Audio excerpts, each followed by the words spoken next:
আসলতে ৰকিবুল হোসেন ডাঙৰীয়া সৰ্ববৃহৎ বা পৃথিবীৰ ভিতৰত বৃহৎ ব্যবধানৰ ভিতৰত বিজয়ী হোৱা সাংসদ আমি যেটো খবৰ লৈছোঁ বৃহৎ বা কম বা সৰু সমষ্টি সময়ত সাংসদেই এগৰাকী সাংসদ তেওঁ কংগ্ৰেছৰ সাংসদ হ'লেও সাংসদীয় বাবে এগৰাকী পাৰ্লিয়ামেণ্টাৰী হিচাপে তেওঁৰ যেটো মৰ্যাদা আন সকলৰ সমান আৰু এগৰাকী সাংসদক অসমৰ বুকুত এনেকৈ এই দুৰ্ধৰ্ষ অপৰাধ জড়িত ব্যক্তিসকল অপৰাধ প্ৰৱণতা থকা ব্যক্তিসকল সেইসকলে তেওঁক আক্ৰমণ কৰিছে তেওঁৰ পিএছক শাৰীৰিকভাৱে আক্ৰমণ কৰিছে লঠিয়াইছে ভুকিয়াইছে বগৰাই পেলাইছে মেগজিন যেটো তেওঁলোকৰ মেচিন গান আছিলে সেইটো টানি লৈ গৈছে আজি অসমৰ গৃহ বিভাগ ব্যৰ্থ হৈছে ৰকিবুল হোসেন ডাঙৰীয়া কংগ্ৰেছৰ সাংসদ কংগ্ৰেছৰ সাংসদ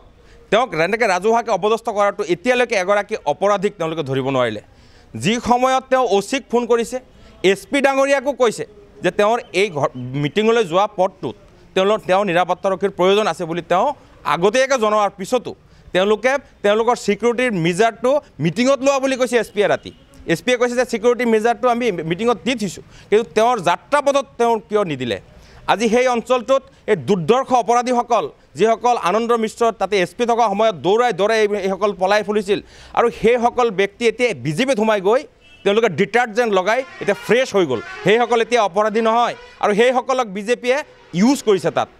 আৰু ইউজ কৰাৰ কাৰণ হ'ল এটা পুতলা খেল অসমৰ ৰাজনীতিত চলি আছিলে বদৰুদ্দিন আজমল চাহাবক পুতলা বনাই হিমন্ত বিশ্ব শৰ্মাই উজনি অসমৰ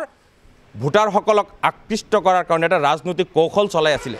সেই কৌশলটো ফেল হৈ গ'ল আজমল চাহাব যেতিয়া ৰকিবুল হোসেন চাহাবৰ হাতত নিৰ্বাচনত পৰাজিত হ'ল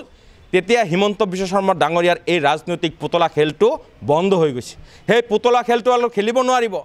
প্ৰথমতে তেওঁৰ পুত্ৰ তানজিল হুছেইনক তাতে পৰাজয় বৰণ কৰাই দি শান্ত নাথাকিলে সেইসকল তাতে শান্ত নহ'ল এতিয়া তেওঁক শাৰীৰিকভাৱে আক্ৰমণ কৰা হৈছে আচলতে ৰকিবুল হোসেন ডাঙৰীয়াক নহয় অসমৰ কংগ্ৰেছীসকলক ভয় আৰু ভীতিগ্ৰস্ত কৰি ঘৰত বহাই ৰখাৰ চেষ্টা কৰিছে ২৬ চনটো তেওঁলোকে এতিয়া ৰাজনৈতিক পতনৰ আশংকা কৰিছে গৌৰৱ গগৈ ডাঙৰীয়াই যোৰহাটত তেওঁলোকে যি ৰাজনৈতিক খেল দেখাই দিলে অসমৰ জনসাধাৰণে গৌৰৱ গগৈ ডাঙৰীয়াক যেনেকৈ আঁকোৱালি ল'লে নামনি অসমত আজমল ডাঙৰীয়াৰ পৰাজয়ে এতিয়া শংকিত হৈছে বিজেপি মহল আৰু সেইকাৰণে তেওঁলোকৰ ভৱিষ্যত ৰাজনৈতিক সুৰক্ষাৰ কাৰণে কংগ্ৰেছীসকলক আক্ৰমণ কৰি ঘৰত বহাই দিয়াৰ ৰাজনৈতিক চক্ৰান্ত চলাইছে এটা পৰিকল্পিত হ'ব নহ'লে পুলিচে মিজাৰ ল'ব লাগিছিল প্ৰিভেণ্টিভ মিজাৰ পুলিচে দিব লাগিছিল সেইসকলক পৰ্যাপ্ত পৰিমাণৰ নিৰাপত্তা দিব লাগিছিল ৰকিবুল হোসেন ডাঙৰীয়াই তেওঁ ষ্টেটমেণ্টত কৈছে যে তেওঁ নিৰাপত্তা বিচাৰি অচিক ফোন কৰিছিল এছপি ডাঙৰীয়াক ফোন কৰিছিল তেওঁলোকে কিয় নিদিলে সেইটো আমাৰ প্ৰশ্ন আৰু এই মুহূৰ্তলৈকে এগৰাকী অপৰাধীও তেওঁলোকে গ্ৰেপ্তাৰ কৰা নাই বুলি আমি জানিব পাৰিছোঁ কাৰণ কি ইয়াৰ অন্তৰালত আৰু